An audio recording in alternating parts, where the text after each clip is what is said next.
ប្រវត្តិប្រាសាទអ្នកពាន់ប្រាសាទអ្នកពាន់មានទីតាំងស្ថិតនៅក្នុងភូមិលៀងដៃឃុំលៀងដៃស្រុកអង្គរធំខេត្តសៀមរាបប្រាសាទអ្នកពាន់ត្រូវបានគេសាងសង់នៅរជ្ជកាលព្រះបាទជ័យវរ្ម័នទី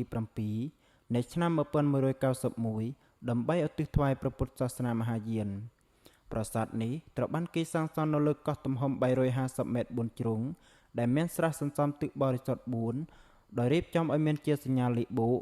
ជានិមិត្តរូបនៃសញ្ញាមន្ទីរពេទ្យមានរូបចម្លាក់ទាំង4ទិសសម្រាប់ជាតំណាងឲ្យធាតុទាំង4គឺធាតុដីតំណាងដោយរូបចម្លាក់ក្បាលមនុស្សស្ថិតនៅទិសខាងកើតធាតុភ្លើងតំណាងដោយរូបចម្លាក់ក្បាលតស្ថិតនៅទិសខាងត្បូងធាតុខ្យល់តំណាងដោយរូបចម្លាក់ក្បាលសេះស្ថិតនៅទិសខាងលិច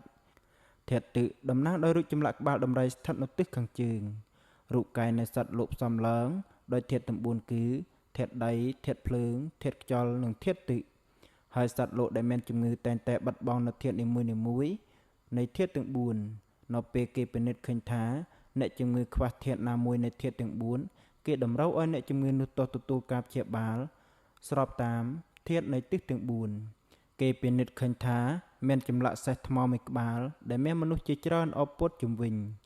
មានរឿងនិទានមួយថាមានហ្វូងមនុស្សប្រុសមួយក្រុមបានជិះសំពៅឆ្លងមហាសាគរហើយបានជួបនឹងយក្ខិនីកំណាចមួយយក្ខិនីនោះវាបានបង្កប់ឈូសភ្លៀងធ្វើឲ្យសំពៅលិចលង់នៃសំពៅឈ្មោះសេមហៈក៏បានបន់ស្រន់អស់ពពួកទេវតាឲ្យជួយដោយសារបារមីព្រះពោធិសត្វលោកេស្វរៈព្រះអង្គបានប្រមើលមើលឃើញថា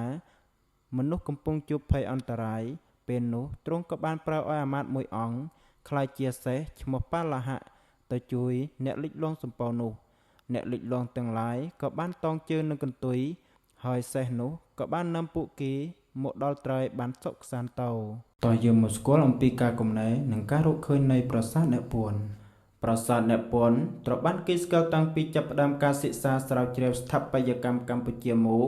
គឺនៅមុនឆ្នាំ1866ប៉ុន្តែត្រូវបានគេកាប់ឆ្ការយកព្រៃចេញពីប្រាសាទដោយលោកហ្វារុននៅចន្លោះឆ្នាំ1866ដល់ឆ្នាំ1876បន្ទាប់មកត្រូវបានគេសម្អាតនិងរៀបចំផ្គុំថ្មឡើងវិញដោយលោក Henry Marshall ពីឆ្នាំ